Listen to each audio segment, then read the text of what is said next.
Introduction. If you cannot evaluate a situation critically, the judgment that you will arrive at will be superfluous, have no structure, and be arguably weak. This is where the art of critical thinking comes into play. Through abandoning the domains of this art, you are accepting information as it is, establishing prejudices that you inherited from your parents, cultural biases from thousands of years ago, along with unjustifiable habits from your friends. Your worldview becomes generic, which, to an extent, dehumanizes your thought processes. Ultimately, you will not stand out in a crowd of applicants because of the lack of drive to want to be better, to do better. With this audiobook, the role of critical thinking will be more accurately defined. You will be supplied with beginner-level teachings, strategies, and implementation goals in order to broaden your information-gathering narrative. This will guide you toward making decisions that are structurally well thought out, based on research and facts, as well as obtaining external perspectives that lead to challenging your ideas and thoughts. The result is an empowered thought process. From beginner-level teachings, a foundation will be established that allows you to think on a higher level, become inquisitive, and learn not to be satisfied with the status quo. With the diligence that I have developed, I want to share my expertise with you. This expertise will allow personal molding with regards to decision-making, problem-solving, and speed reading. Through implementing a plan to enhance speed reading, you are being taught how to improve your memory. The brain is like a muscle. The more it is exercised and its limits tested, the more optimally it can function. Speed reading allows you to take in an insurmountable amount of information within a limited time period. This information will allow for improved logic and topic mastery, as well as freeing up more time to perform other activities that you enjoy. The fear, emotional stress, anger, and lack of self-confidence will be nurtured, altered, and more positively geared toward creating a meaningful and lifelong impact. With speed reading, the knock-on effect is a heightened aptitude toward problem-solving. The more information you are able to obtain, the better conclusions you can deduce. However, the process from information input to conclusion is where the art of critical thinking takes place. With the help of this audiobook, you'll be able to seamlessly make this transition, taking you that much closer to the next step of the corporate ladder.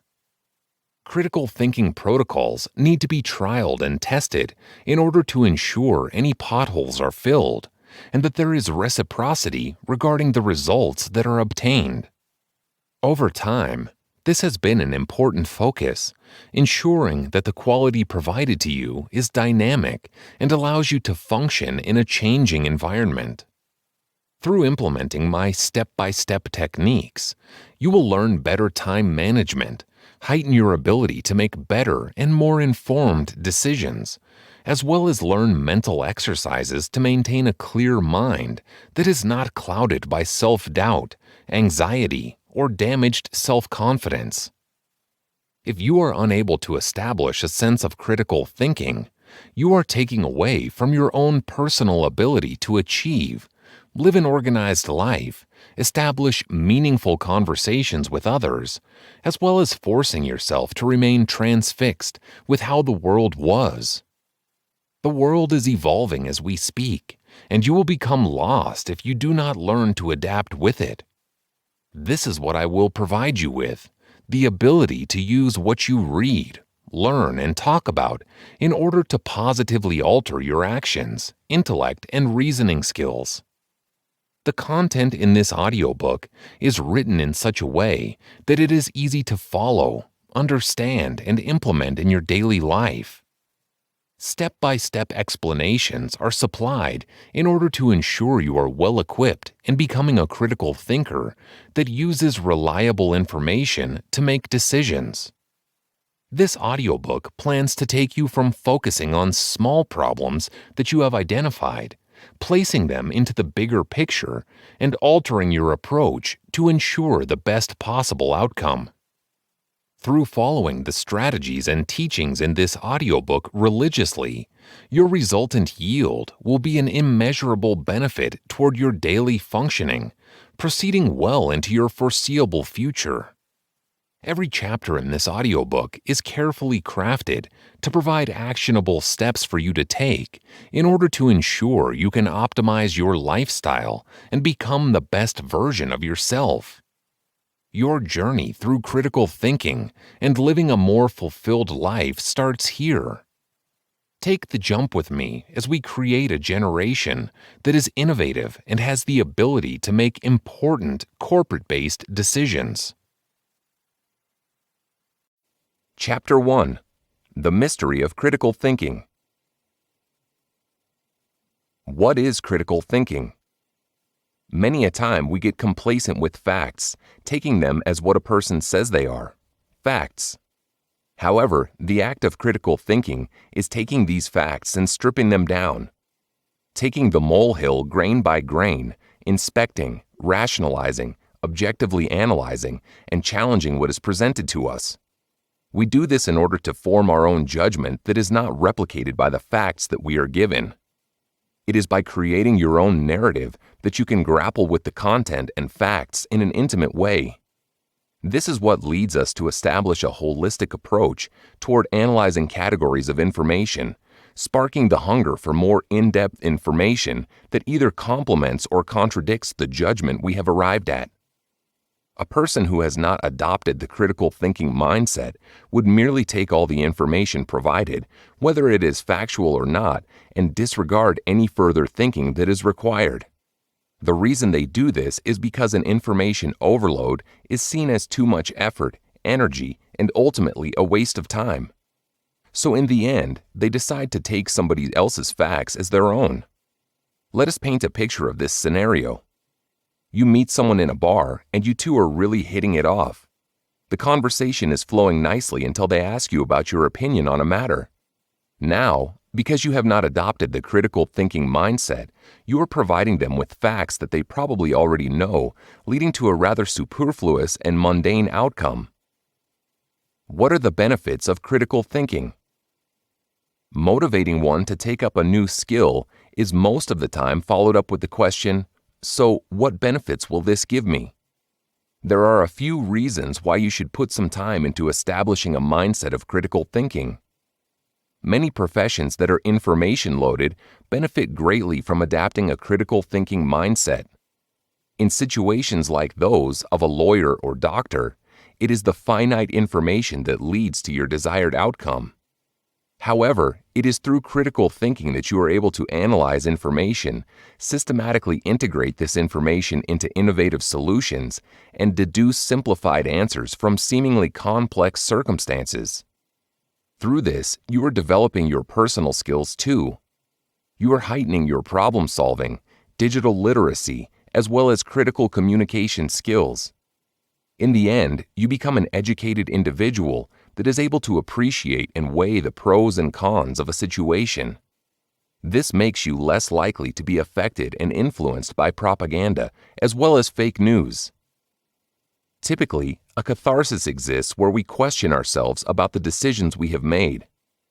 Critical thinkers have the ability to make better decisions that are focused on independent thinking, taking into consideration the past, present, and future. Critical thinking makes you less oblivious to peer pressure, advertising, and scams that exist in the world today. In the long run, this makes us happier, promotes healthy and improved relationships, and ensures that judgments and opinions we deliver are well informed. Characteristics of critical thinking. You can tell who has adopted the art of critical thinking, not only in the manner that they handle situations, but also in the eagerness they show when posed a question. The degree of inquisitiveness that is shown across a smorgasbord of topics is characteristic of someone who is a critical thinker. They tend to never feel complacent with having enough knowledge, always being on the prowl for information that complements or contradicts their current judgmental standpoint. Critical thinkers are opportunity seekers. They apply to an array of different opportunities, even if it isn't in a field that they feel well versed in. Linked to this is their ability to portray points of interest in a confident manner, as they have been thorough when obtaining their information by considering opinions, alternatives, and the rigidity of the information that was provided. Critical thinkers are honest with themselves. They understand their pattern of thinking and have the ability to analyze both personal and collective stereotypes and prejudices, altering their own judgments where they deem necessary. Their degree of alertness and adaptability to the ever-changing world we are in is uncanny. They are the first individuals on the news apps in the morning, ensuring that they are up to date with current events, have thought about future events, and to an extent have anticipated the possible consequences. These individuals are very observant, fueled by their constant curiosity, which gives them a sense of constant introspection based on gathering objective information. The core critical thinking skills. To develop a mindset, one needs to hone and master the associated skills. With critical thinking, there are typically 7 types of skills that are needed. One needs to have a keen eye for observation to be able to spot the nitty-gritty details that your average Joe will skim across and deem unimportant. You have all this information. Now what? You need to figure out how to interpret the information you've obtained, ensuring that it is in a logical format that allows you to engage with it critically and in a manner that flows. As a critical thinker, you also need to evaluate the information. Is it complete? Is it cohesive? Can I make a detailed and ethical judgment from the information I have? Inferencing can be a very difficult skill to grasp because you need to have enough information from the top quality sources that you can make a generalized inference on the greater community that a topic involves. You need to be able to explain the judgments you have created, focusing on where you got them from, what they mean to you, and how you plan on using this information in the future. With this comes the skill of self-reflection. How does the information you obtained, the judgments you made, and your internal traits and values influence your own personal development? How can this critical thinking process develop you into the best version of yourself? Chapter 2. The Steps to Critical Thinking. What are the steps of critical thinking? Critical thinking follows a step-by-step process that starts with the organizing of information. With the wide array of information available on the World Wide Web, there is no difficulty in obtaining information. The key in this step is selecting the best information and placing it into a structure that is easy to follow and that flows. Many prefer to organize their thoughts in a flowchart fashion. The next step is to establish the supporting reasons for the structure that you have established, providing rationales, both negative and positive, to clearly show the relationships that are present between two different ideas or thought processes. Selection of the next best form of evidence constitutes the next step. One would go more favorably to statistics that form part of a randomized control trial than information that was found on Wikipedia. Now that you have the information sorted and readily structured, as well as established linkages between the ideas, you can start to identify assumptions. This is where an in-depth analysis of each thought is performed, and ideas that may be the answer to each question are listed. The assumptions are then checked for validity and subsequently evaluated based on the strength of the claims provided, in congruence with the evidence that is present. Once the assumptions are confirmed, the information now needs to be communicated effectively. The communication aspect can take many different forms, ranging from speeches to a flowchart built into a PowerPoint presentation. Ideas theory.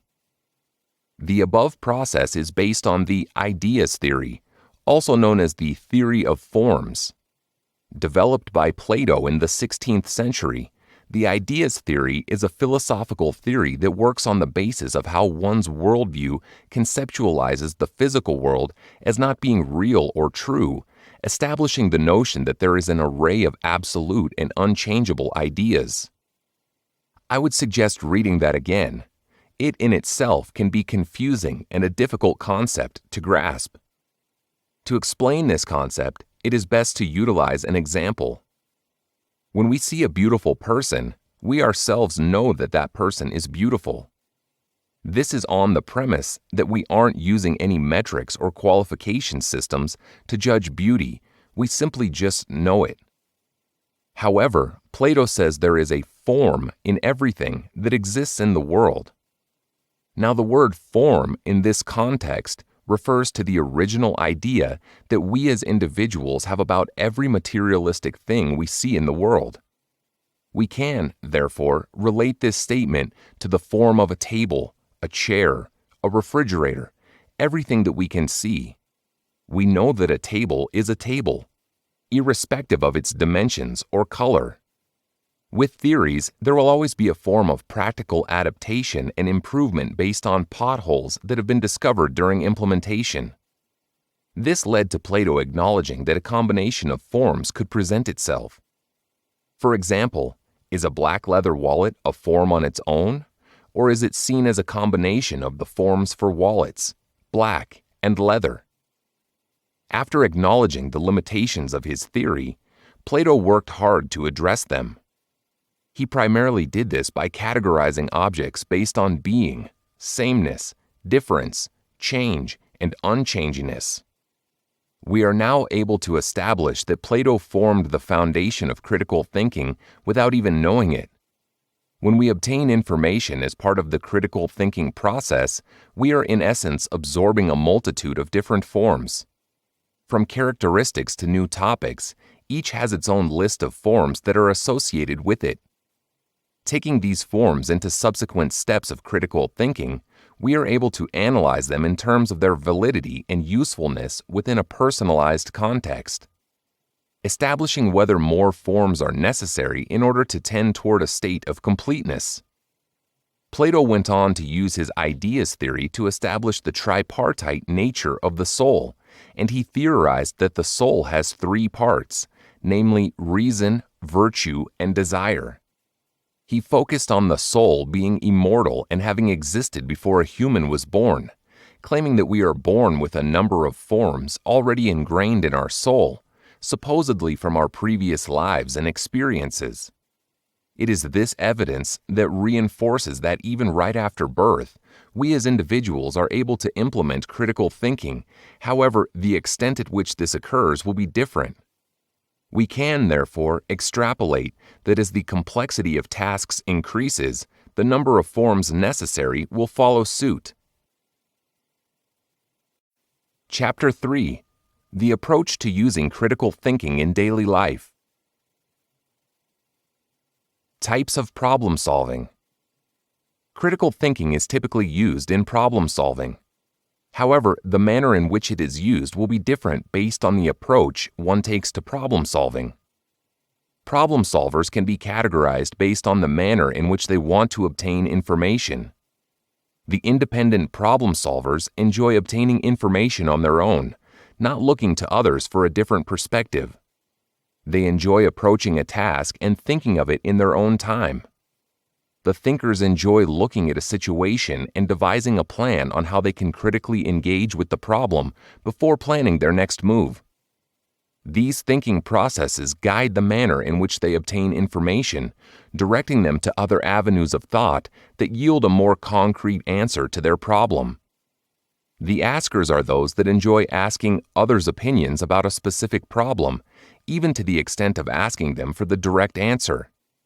This is primarily because they want the problem to be solved right away and are satisfied with a simplistic answer rather than spending time thinking about each individual domain of the problem. The way that we use critical thinking in these different approaches to problem solving would be purely based on how we approach the problem, what we believe our end goal for the problem is, i.e., do we want a short and sweet answer or a complex explanation of processes on how we arrived at the answer, and the plans that we have to communicate our findings to the greater public. Barriers to problem solving. Problem solving as a tool can only be effective when barriers are overcome and removed.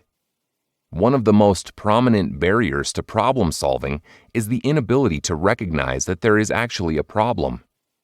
Many individuals have a manner of thinking where they don't enjoy being wrong. Therefore, by not noticing a problem, there isn't a chance that you can be wrong, right? The magnitude of a problem can many times also present as a barrier.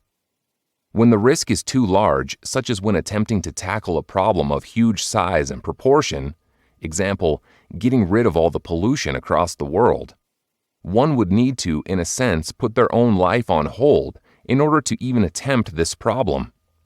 However, how many people tackle these problems is by breaking them up into sizable chunks that can even be delegated to other people. Moreover, we need to ask ourselves the question, is my problem framed correctly? This question covers the personal reflection on the problem, ensuring that all facets of the problem have been correctly identified to create a well-versed answer. Lacking the understanding of the root of the problem can lead to a less accurate understanding of what is required as an outcome. This becomes problematic as a barrier primarily because one tends to take the manifestations and ramifications of the problem into account rather than the finite details that are needed for a solidified outcome. The correlation between critical thinking and problem solving. Critical thinking plays a vital role in problem solving as it allows us to tease out the relevant information whilst sifting out the irrelevant. When we strip down the facts and information that we obtain, we are in essence looking for the information that will be of most benefit to us. We use this information to guide us in problem solving. Previously, we spoke about the different types of problem solvers and briefly mentioned how they utilize critical thinking. For the independent, they will consult a variety of different sources of information, strip each fact down and look for the commonalities that arise, creating linkages where they can. The thinkers are a lot more critical regarding what the information actually means, i.e., is it actual fact or merely a complication of the problem? They approach problems in this way to sift out the relevant information from the irrelevant. The manner that askers use in problem solving is by distributing their stripped-down facts to other individuals. They do this to obtain a variety of different views and perspectives. They then incorporate these opinions into their final answer via the establishment of commonalities, the removal of project flaws, as well as having a subjective approach toward the perspective of others. If one lacks the ability to critically think about a situation, the outcome produced by problem solving will be poor. This is because your answer will lack depth and substance, which are necessary elements. Ultimately, to maximize the quality of work you provide, thinking critically is an absolute necessity. How to use critical thinking to solve problems. When incorporating a mindset into problem solving, we first need to identify the problem and ensure it actually exists. Many times we will come to the conclusion that it was simply a misunderstanding and not necessarily a problem that needed solving. However, once we are certain the problem exists, we move on to analyzing the problem. It is helpful at this point to establish a list of pros and cons. This ensures that you have tackled individual angles, perspectives, and domains efficiently and effectively. Through doing this, we can answer the question of, is this a problem that can be realistically solved? When we incorporate critical thinking into our problem solving, at this step we can obtain a broadened view of the topic at hand, getting a better look at the bigger picture from which we make our deductions. After analyzing, it is time to let your brain run wild. You can now brainstorm and start piecing the stripped-down facts together to come up with an array of different solutions. One then revises this list and narrows down the listed solutions to those that seem the most plausible based on the evidence that you utilized. The time then comes to decide which solution is the best fit. Afterward, it is time to take action, which involves implementing the solution. Here, we ask ourselves the question, What do I want people to know about this problem, and how can I provide them with the chosen solution in a way that is easy to understand? Through applying oneself diligently through this problem-solving process, our self-confidence and self-worth increases. One feels accomplished at having sifted through a smorgasbord of information and come up with a solution that was clear, well thought through, and that you are proud of. Chapter 4. Making Better Decisions with Critical Thinking. What does it mean to make better decisions? We all want to make sure that the decisions we make are the right ones, and where we have made mistakes, we want to learn how to avoid them in the future. Our lives are filled with so many decisions, each with its own pros and cons. So, what can we do in order to ensure that the decisions we make are the best possible decisions at that time? It is important to not fear the consequences. Each decision that we make will have some sort of consequences associated with it. However, the degree and magnitude of these consequences will differ. Go with your gut instincts. When we make a snap judgment, we must trust the decision based on our confidence at that moment, which is derived from our past experiences. It is important to consider your emotions when making decisions. However, using emotions as a standpoint for decision-making is a double-edged sword. On the one side, you want to make decisions that are going to make you happy and that are good for your mental health. But on the other side, making decisions solely off of your current emotional state can seriously affect the outcome. As you were growing up, your parents may have said the phrase, "You'll learn from your mistakes." This is exactly what it means. By using your past experiences, failures, and successes, you become more informed about your life choices and their repercussions, leading you to make better decisions in the future. Improving your decision-making skills. We all want the skills associated with decision-making. I mean, who wouldn't want to intentionally heighten their ability to make better decisions? In order to improve one's decision-making skills, there needs to be a level of intuition present. When we use this, we focus on what feels right, allowing our emotions to play a role in our decisions, but not to the point that the solution we choose is based solely on emotions. In decision-making, one needs to be rational. This includes using a logical train of thought in order to review all possible options and think about their effects and methodologies with a conscientious mindset. Decision-making is based heavily on the load, type, and field of information you obtain. Thus, when we collaborate with others, the amount of information we can access is increased. Through collaboration, we are able to deduce solutions that are better planned, well thought out, simple to understand, and easy to communicate. A problem that many people face is that they confine their information searches to one specific domain that they believe their problem falls into. They fail to understand the linkages that often exist between ideas. Thus, in order to create a solution that encompasses a holistic approach, we need to do research and gain information on the domains that could be influenced by our problem. Through this, our thought patterns, decisions, rationality, and influence become more concrete, coinciding with our own personal development. The relationship between critical thinking and decision-making. Critical thinking's role in decision-making is pivotal and of astronomical importance. Knowledge acquisition is key when we make decisions, whether they are based on past experiences or not. Critical thinking is used to determine whether the information we've obtained is valid and how useful it will be.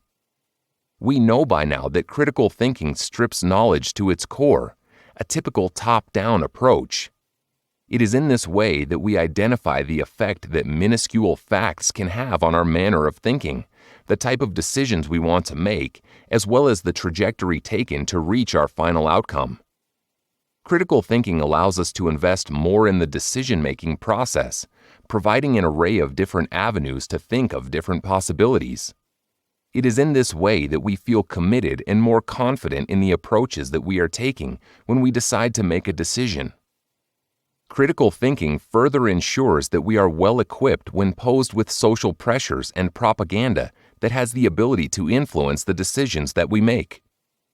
It is because we know the finer details that we can rest assured that our efforts to solve the problem and present different solutions have been sufficient and adequate. Fundamentally, the use of critical thinking in the decision-making process poses more benefits than problems, leading us to become better versions of ourselves that believe we are capable, confident, and worthy individuals. Chapter 5. Becoming a better critical thinker. What are the critical thinking skills that need to be developed? Skills need to constantly be practiced and improved, not only for them to grow, but for you to grow as well. When we look at critical thinking skills, each individual facet requires constant work. The manner in which we obtain our information needs to be revised. Doing some research on the type of information that one gets can be a worthwhile exercise. For example, obtaining information from a passerby on the street may be of less value, even if they are an expert on the topic, than a systematic review that is based on a meta-analysis of randomized control trials. Once you have refined the manner in which you obtain information, you need to be able to obtain the minuscule details and establish linking patterns so that it flows logically. Here you need to use whichever method is best for you, whether it be writing a vertical list or drawing a flow diagram, as long as it makes sense. When presenting this information, you need to have a sense of confidence that the manner you have chosen is going to be effective. What many do is they have a trial run, call in a few friends, and present the solutions to them, getting their honest feedback regarding whether they understood what was being said or not. How to develop your critical thinking skills. Developing critical thinking skills is going to require time. You need to become your own self-critic. Start criticizing and contesting your own thoughts and actions, because without self-reflection, one cannot expect to grow. Through assessing your thoughts objectively and in a logical manner, you can clarify and verify the path you took to obtain the relevant information, as well as establish the relevance of the information. You need to employ active listening. To become a critical thinker, you need to listen to the ideas, arguments, and criticisms of others without wanting to pitch in and respond halfway through their speech. If you interrupt them, you won't be able to get the depth of their struggles, ideas, passions, and failures. Teaching yourself to communicate in a non-violent way is imperative to developing your critical thinking skills. You need to appreciate and meet the other with the same level of respect and compassion that they showed you. Practice going into a conversation with a peaceful mindset rather than constantly being on the defensive. It is only through being open to new ideas that you get the entire picture of what they are trying to communicate. Furthermore, they will be more willing to give you information if they are well received, rather than if they were to be contradicted in every statement that they are making. The critical thinking checklist. When we want to know if we have followed the steps associated with critical thinking appropriately, we can create a checklist. The questions that one should ask are as follows. Identify what is important. What are the key ideas that are being portrayed when reading a specific excerpt of information? Can you identify any immediate problems with the information that you have read? Are there any other sources of information that provide arguments toward the main point of your research? What observations can you make about the information you have obtained? Were there any personal observations made? What conclusions were derived by the source where the information was obtained? Was there any form of evidence present to substantiate the arguments made? If there was evidence, was the evidence ethically sourced and referenced? What form of writing was used to portray the information? Was it descriptive, evident opinion bias, or opinions based on facts? Evaluate the information that you have gathered. Critically appraise the evidence and ask yourself, does this evidence convince me? Are there any assumptions or inferences that can be created?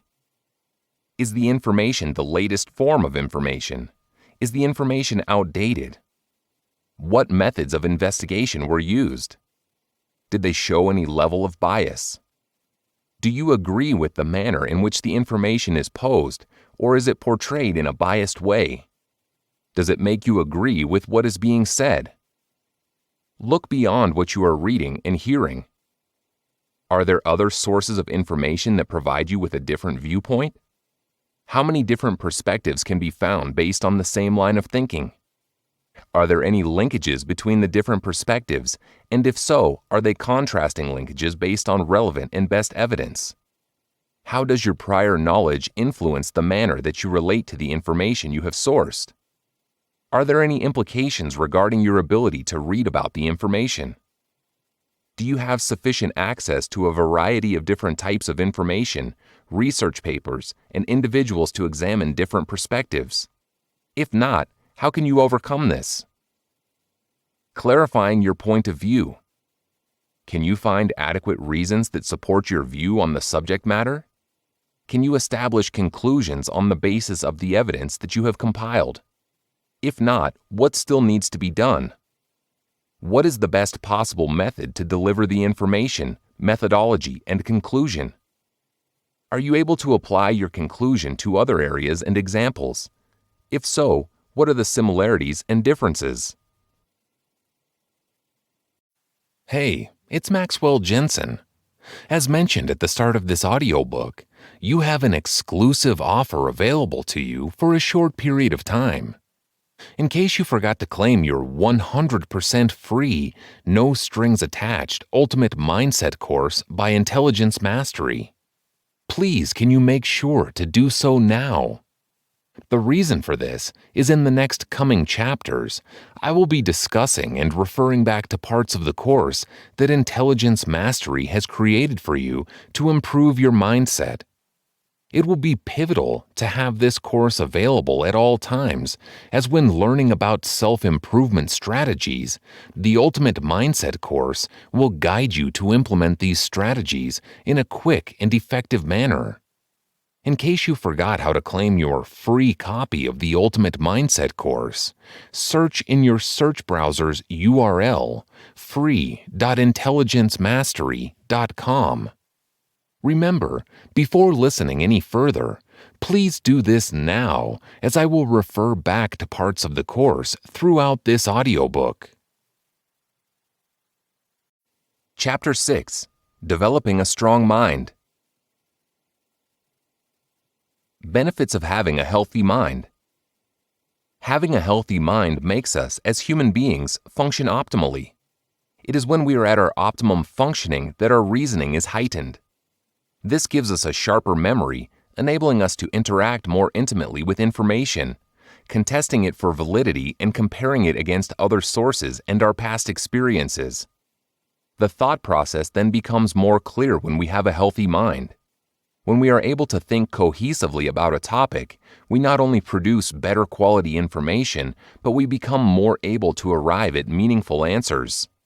When you unscramble your mind, you are able to direct energy to meaningful areas in your life, giving you a sense of increased energy. You begin to work faster and build stronger resilience toward difficult tasks. Getting a bit medical, a healthy mind increases BDNF, brain-derived neurotrophic factor production, which improves the conduction pathways of neurotransmitters, ultimately producing faster thought processes compared to if your mind was clouded with a million different things. Having a healthy mind doesn't only improve your critical thinking skills, it also fosters healthy relationships between family and friends, having a domino effect on the people you can approach to contest any conflicting ideas you have when wanting to present your findings. Having happier relationships makes you feel valued. This boosts your self-confidence and impacts your self-worth, leading you to be more productive as you know that other people are noticing your work. It is human nature for us to want to do better once we receive praise for what we are already doing. The correlation between critical thinking and mental health. In the current world we live in, mental health has become a buzzword. Anxiety, depression, and excessive ideality can affect the way in which we approach problems, as well as our ability to think critically about a problem. Mental health can to an extent be caused by both overthinking and not thinking enough. In terms of anxiety, your processes have become so well developed that you automatically analyze each and every detail, comparing and contrasting it with other people and different sources. However, as soon as you find instances that contest your own values and you realize the extent that this occurs, you may start to become anxious, possibly leading to a panic attack. Therefore, one must not jump fully into the deep end of critical thinking, as making a sudden and drastic change can be harmful. Change is gradual and must be done bit by bit to allow our bodies to become accustomed to a new normal. On the alternative side, when we have a depressive episode, we no longer want to think. We are faced with problems that we have no energy to think about, leading to very poor processes. This emphasizes the importance of balance as well as keeping your mental health in check. Through ensuring you have a clear and healthy mind, your body can analyze situations properly without severe alterations in your physical and mental psyche. Being able to make good decisions will, in turn, make you feel good. And who doesn't like to feel good? Exercises that promote better mental health. A holistic approach to a better state of mental health encompasses both physical and mental exercises. Looking at physical exercise, an array of different exercises provide different benefits. Simply going for a walk enables one to feel one with nature, taking a moment to not think about all the work they still have to do, and being able to get energy from Mother Nature. It is this low-intensity activity that encourages one to think positively about the situations they find themselves in. A benefit to good mental health comes from placing yourself in an environment that you feel safe in. This is why many individuals enjoy swimming as an approach to good mental health. They feel safe in the water and are able to conceptualize the benefits of performing exercise.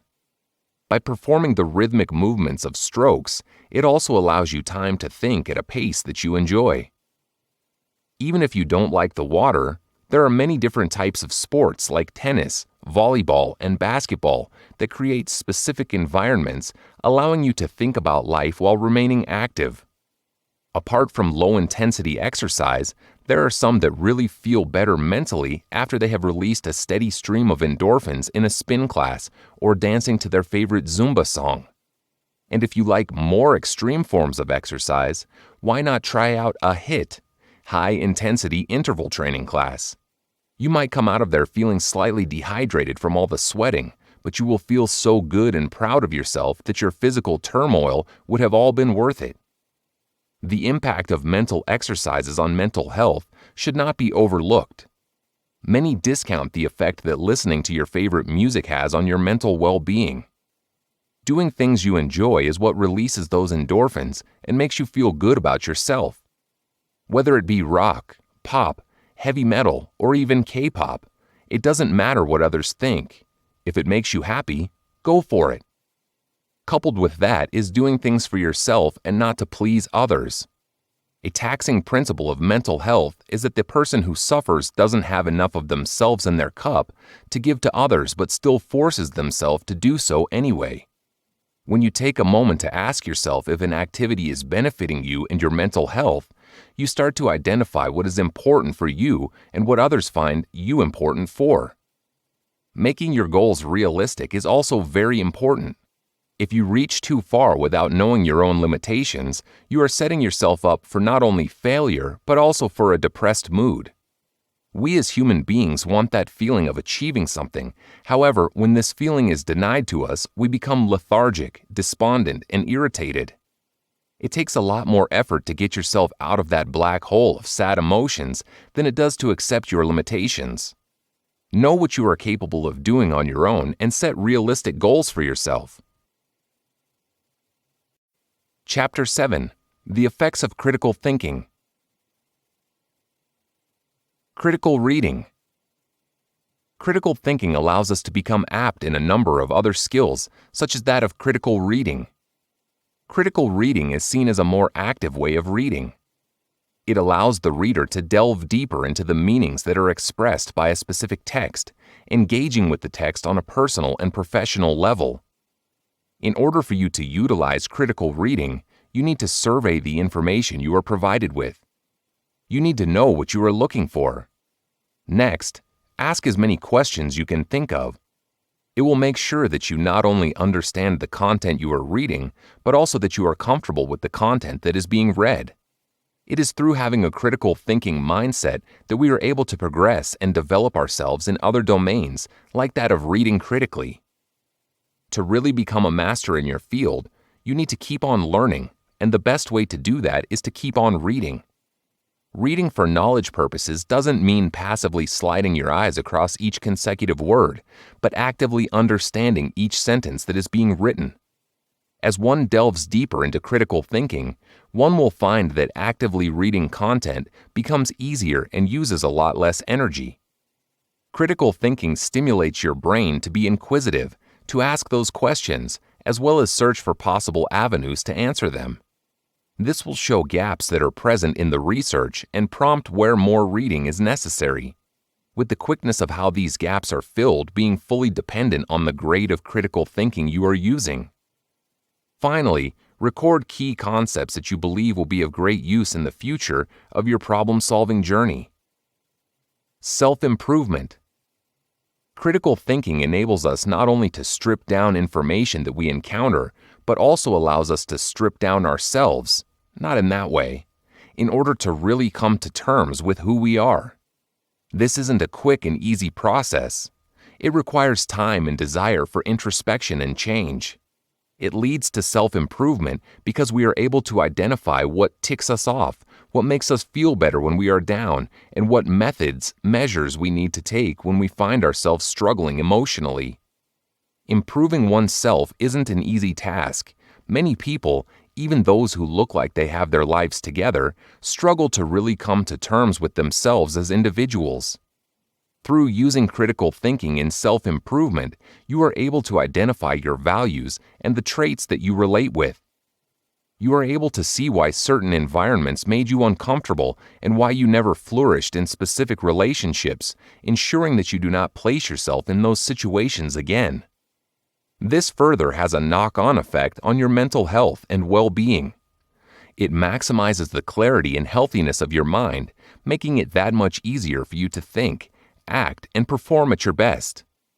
It is critical thinking's ability to promote that sense of self-improvement that really allows us to implore active listening with those we keep in our circle, think about what they are saying, relate with it, as well as provide feedback that is true and relatable based on your own experiences. Obtaining a full mantra of self-improvement is difficult, and it is safe to say that it cannot be achieved without making sure you have honed your critical thinking skills. Leadership. Being a leader requires you to have problem-solving skills over and above a concrete foundation of the processes that you are taking charge of. You will need to become apt in conflict management, as well as develop the skills needed to guide others. Critical thinking enables you to strip down not only information, but also situations in order to identify the root of a problem. It is therefore imperative that a person going into leadership is experienced in the critical thinking process. Critical thinking enables you to look past the flare of emotions present in a situation to recognize the core problem and to focus on solutions. Thus, you can ensure the problem is rectified in the most civil manner possible. Being able to judge both sides of a story is essential when you are faced with contrasting ideas or statements. Critically appraising information is important, whether it be business deals, employment issues, conducting interviews, and even communicating problems with their concurrent solutions to individuals who are higher up.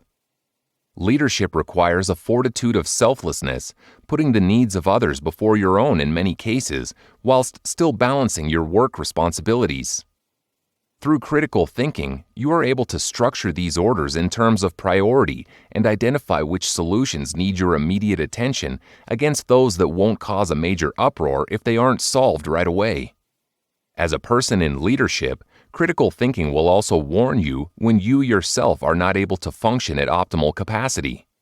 When you notice that your problem-solving skills, in-depth analysis of issues, and the quality of work you submit starts to slack, your body will tell you that you need some time to look after your mental health. You cannot function optimally as a leader if you are unable to look after yourself. That is why it is important to develop one's critical thinking skills. Chapter 8. The effects of critical thinking and the relationship between feelings and emotional intelligence. Emotional intelligence. To establish healthy relationships, we need to be able to not only understand our own personal emotions, but be sensitive to the emotions of those around us. This is emotional intelligence. When we practice critical thinking, we are breaking down our emotions into their plainest and simplest forms, coming to the core of why we feel how we do. Many a time, we allow our own emotions to be influenced by the emotions that others express. In this case, the emotions that we portray are seen as inaccurate and not associated with a personal problem, yet the problem is the inability of the other individual to be sensitive to the emotions of those around them. With critical thinking, we are able to separate these two instances, ensuring that the emotions of another party do not influence the transition from a good mood to a bad mood or potentiate your already bad mood. It is important to know, and critical thinking will help you realize this, that you can be empathetic towards others, but you yourself cannot change the situations they find themselves in, the feelings they feel, and the reactions that they have to their own circumstances. Once you are able to identify how you are feeling and have come to terms with how it affects your daily life, your critical thinking process is heightened to the point where you understand what is causing these feelings. It further enables you to predict what could possibly alleviate or potentiate these specific moods. The importance of emotions. Critical thinking is flexible in the sense that the intensity at which we use it can be based on how we are feeling. It is important to mention that it is okay to sometimes not want to think critically about a situation. Sometimes it is actually healthy to switch off and not pose yourself with difficult and complex problems that need lots of teasing out and are going to take a good amount of time out of your day to solve. When we think critically, we are acknowledging the emotional state we are in and working with our emotions rather than expecting more than what our emotions are able to give us at that time. As soon as you are one with your emotions, you will be able to know how to best use your time when faced with them in the future. The importance of our emotions in critical thinking is acknowledging that our emotions exist. If we use critical thinking as a mechanism to avoid our emotions, we aren't benefiting ourselves at all. Many people take on different jobs so that they don't have to deal with their emotions. However, what they fail to realize is that we already have the ability to think critically about our emotions and understand exactly why we are feeling the way we are. Keeping our emotions in a healthy balance is what allows us to think and act with competence, ensuring that our judgment isn't clouded by poor decisions due to subpar critical thinking. A healthy mind leads to healthy decisions, but sometimes our minds do need a break. The established connection between critical thinking and feelings. The way that we feel, sad, angry, happy, influences the extent that we are able to critically think about problems. When we are sad, we may feel less inclined to want to critically think about issues. When we are happy, we likely feel a surge of motivation and dedication to reach the solution for a problem, meaning that the tools of critical thinking will be utilized to their maximum capacity. When we feel angry, the bouts of anger may interrupt our critical thinking, resulting in needing to backtrack and get back on your train of thought. Our feelings, both personal and toward our work, influence the quality of values we hold, as well as the level of work we deliver. When you have an "I don't care" attitude, it will come across in your actions toward others. The work you produce will be sloppy and not well thought through, as well as there being clear evidence that you did not use critical thinking when discussing the problems. When we eliminate aspects that make us sad, Through knowing our triggers by stripping down the term sadness and finding the core root of this feeling, we are able to implement countermeasures that do not result in an emotion-induced change in our physical functioning and emotional well-being. Critical thinking plays a role within two instances here. In the first instance, it is enabling you to understand the exact reason or reasons why you are in a state of despair. The second instance is where it enables you to solve the problems and increase the effect that the countermeasures have against the feelings of sadness. Points to remember with the relationship between critical thinking and emotions. There are specific points that you need to remember when you are critically thinking about how your emotions influence your ability to operate and function. These points are as follows. Ensure that you use your critical thinking in situations that generally do make you feel an emotion that is debilitating. For example, you would not use critical thinking if you spilled milk on the floor when making coffee. Be realistic about the relevance of the action to the emotion you are portraying. Does it fit? Am I over-exaggerating? Is it really not that big of a deal? Take a step back and think very superficially about whether your emotion stems from an overreaction, a disappointment, an achievement, or an appraisal. This will inform how you plan your critical thinking in order to engage with the problem, ensuring that specific domains are focused on first in order to potentiate the positive feelings and ameliorate the negative. Schedule time to allow yourself to be in tune with your emotions. If you are having a rough day, give yourself 30 minutes of alone time. Cry if you need to cry. Call someone for emotional support. Deal with the emotion and don't allow it to hook onto you for the rest of the day. If you allow the emotion to cling to you, you are hampering productivity for the rest of the day, which will blur your mind space and decrease critical thinking as well as the quality of work you produce that day. Chapter 9. Overcoming the hindrances of critical thinking. Criticism. Boundaries present themselves in many shapes and forms, from physical to mental, emotional to spiritual. Boundaries to critical thinking are more common than we think because the way we receive information, emotions, and criticism directly impact our mood and the rest of our decision-making for that day. Criticism is perceived by many as an attack on their idea, which essentially it is. However, the difference between criticism and disagreeing is that criticism is actually a positive manner of influencing the information you are providing. It is providing you with a different thought process, somebody else's perspective. When we are able to remove ourselves from being on the defensive, listen intently to what is being said, and not take it personally, we are allowing a broadening in our critical thinking ability. We now have somebody else's perspective, and that person is pointing out gaps within our methodology and patterns of thinking. It is important to, at this point, not make excuses as these gaps are being pointed out. Welcome the breath of fresh perspective, channel it into your revisions, and allow it to motivate you to produce work of an even higher standard. Do not forget to thank the other for their input and criticism, because you never know when you may need someone else's help as you move forward. Perfectionism. We are our own worst critic, the underlying notion that describes perfectionism. Critical thinking can be overused, believe it or not. When we overuse critical thinking, we drain our minds, exhaust our bodies, and in some cases, suffer from burnout. So how do we ensure that we overcome this boundary of perfectionism? We need to be realistic about the goals and expectations that we have. We need to recognize that we are already enough as individuals, what we are doing is enough, and this realization will only benefit us in establishing a less stressful and more balanced lifestyle. Although critical thinking can indeed be a detriment to a perfectionist, it can also be beneficial as one critiques their inner critic with regards to the expected outcomes that we anticipate. This allows you to weigh whether you are living in hyperbole or not, and what you can do to change that.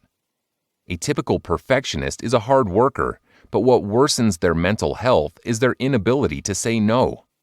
They take on way too many tasks than they are physically able to do, and because they never submit subpar work, they exhaust themselves and are more likely to hit burnout. Emotional stress. The way our minds work doesn't encourage the buildup of a variety of emotions. We all reach a point where the amount of emotional stress we have not only clouds our minds and hinders our thought processes, but also drains our body of energy, leaving us fatigued and in no mood to do anything. It is in this way that emotional stress blocks the critical thinking process.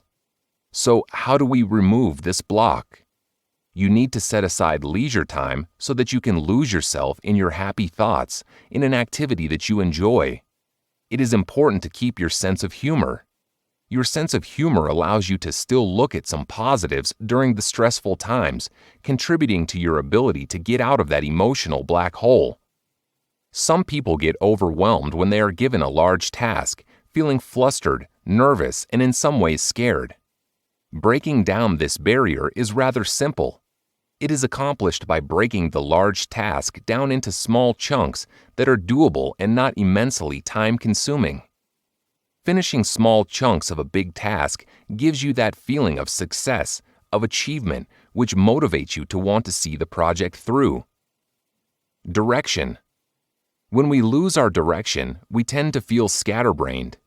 We don't know where we are or where we want to be, much less how we are going to get there. This direction loss can be caused by many different factors, including the loss of a loved one, losing a job after working hard for that next promotion, being evicted from your house, not getting into the university you dreamed of. The list is endless. It is important to allow yourself to grieve. When you don't grieve, you can try as hard as you want to think critically about situations and problems, but you will always have that nagging feeling tugging at your conscience. This is followed by finding and rekindling the reason you started your journey. Ask yourself the question, what made me want to go in direction A? The silver lining in a loss of direction is that an opportunity exists to discover a completely new direction, one which you were not aware of before. Who knows, maybe you'll be happier when you take direction B instead. Losing our direction doesn't mean we are forever lost. It just means we need to find a new way to kickstart our engines and move forward. Fear. Fear harbors the ability to limit our true potential. We become so transfixed by what could go wrong that we forget that we could actually go right. When we have fear, our critical thinking processes do not run in a linear fashion. They become staggered. Ultimately, our fears drastically decrease our rational reasoning abilities as well as negatively impact our body's response to external stimuli. When we fear a situation, our heart beats faster, we become scared of what our body is doing, so much so that we become anxious over and above the fear. Cognitive behavioral therapy, CBT, is a primary method to break down fear. CBT grounds your thought processes, rationalizing your fear and determining whether you are responding in a conventional manner or not. Desensitization therapy is also used to channel one's fear, building up toward the main event, the level of fear that causes you to crumble physically, emotionally, and mentally. Once you start taking tiny risks, you will soon learn to realize that coming back from these possible failures makes you stronger and more resilient. Fear is built to warn of a changing environment that we aren't used to, but it may not necessarily be a bad thing as it orients us towards what makes us uncomfortable, thus unveiling the actual reward that we may be seeking. Chapter 10. The Critical Thinking Test. 10 questions. 10 questions are going to follow. These questions will measure your ability to evaluate similar arguments that you may find yourself in, creating inferences with data that you obtain, as well as the ability to generate and validate assumptions. The 10 questions are: 1. Do farmers have an obligation to a percentage of their own crops for their own use in order to ensure the family is well nourished? 2. Rachel's school has been very successful for the past 10 years. In these 10 years, her profits skyrocketed. Rachel wants to treat the entire school staff to a 5-star dinner. What can we deduce in this situation? 3. Is it necessary for governments to implement a minimum wage criteria and share it publicly, clearly stipulating how much the employees get paid per hour? 4. Should banks and financial institutions become involved in advising the general public on how to invest? 5. Should all members of the European Union adopt the euro? 6. Were South African students right to stage protests in 2013 in order for free tertiary education to become a mandate? 7. Joshua has just started a new company. However, he read that new companies are more likely to fail than companies that have been in operation for many years. Will Joshua's company fail? 8. The dumb blonde hypothesis says that women who are more attractive are less capable of being intelligent. Is this true? 9. In 2011, Australia showed a successful GDP. Do you agree? 10. Was the Chinese government's spending amount on their military misleading in accordance with the data that was supplied to the general public? Answers. Now that you have answered these critical thinking questions, it is time to see how you did. The answers are: 1. Answering yes would mean that it would either be immoral for the farmer to not keep his produce for his family. Alternatively, a yes answer could result in an increase in the family's ability to function, providing the farmer with a healthy body to commence work and escape the possibility of falling into the poverty cycle. Answering no reinforces the idea that life is not fair. What you sow is not necessarily what you will reap. It emphasizes that just because you put the work in, you are not necessarily entitled to a share. 2. Here we can either answer that Rachel is rich, that Rachel's staff are happy, or that Rachel's company had performed well in 2019. When we choose the first option, it would probably be true, seeing as Rachel would not have gone through with the act if she could not afford it. We can also establish that there is insufficient data available in order to really analyze the happiness of Rachel's staff members. Saying that Rachel's business performed well in 2019 would be true, otherwise she wouldn't have proposed this venture. 3. Answering this question with a yes, irrespective of your reasoning, shows a weak argument to the question posed. This is primarily because the argument does not include all the advantages and benefits associated with having a minimum wage system. Thus, only the statement has been mentioned without any form of substantiation. Through answering no, you are producing a strong argument on the premise that implementing a minimum wage leads to underemployment.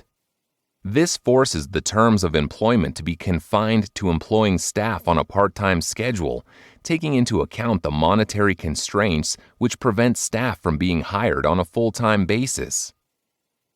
4. Answering yes in terms of them engaging with the social community and promoting a sense of financial wellness provides a strong argument. The argument becomes even stronger when you compare societies where the team of bankers teaches investing to the public, in comparison to those that don't involve teaching protocols in investments for the general public. Answering no to this question on the premise that the banks are businesses that need to create a profit and are not interested in social aspects is a weak argument. This is because there is no weighing up of pros and cons, with a statement being made without any form of substantiation. 5. If one were to answer this statement without discussing the benefits and complications regarding the euro, it would already be considered a weak argument. However, as soon as you think of the greater effect on business partnerships between countries and focusing on how that affects your home country, the argument becomes a strong one. 6. Here, we are referring to whether assumptions are made or not. When we are looking at the statement and we are able to see linkages toward the greater context, assumptions can be made. If not, they cannot be made. Therefore, establishing that universities outside of South Africa are free is an assumption that cannot be made, whereas if the statement accompanied statistics about high school students that wanted to attend university, the assumption could then be made. 7. This question looks at deductions. Thus, when we state that something will happen, we are not allowing the actual conclusion to follow at all. As soon as we provide the potential for something to happen, the conclusion that is meant to happen has the potential to occur. 8. With this question, we are referring back to the statement. When we restate what is being asked, it becomes true as we are answering the statement from the perspective of the writer. When making inferences, there comes a point where we are able to state that we require more information, primarily because we are evidently not being pulled in either direction. In order to make an inference, you need viable statistical data. 9. Dealing with a statement with no research support is dangerous when needing to make a decision on it. This is especially true if you are not well versed in the politics, economical news, and normal functioning of Australia. This way, you will need more information because as the statement stands, there isn't enough information to refute or accept it. 10. With this statement, we implore people to look at an array of different sources of information. Having a broad information background of the One China policy allows one to see that where the information comes from is pivotal in being able to answer this question. One can say the statement is true if they are able to have access to the raw and exact numbers, whereas if someone who has never heard of China answers this question, there will be no substantiating evidence supplied.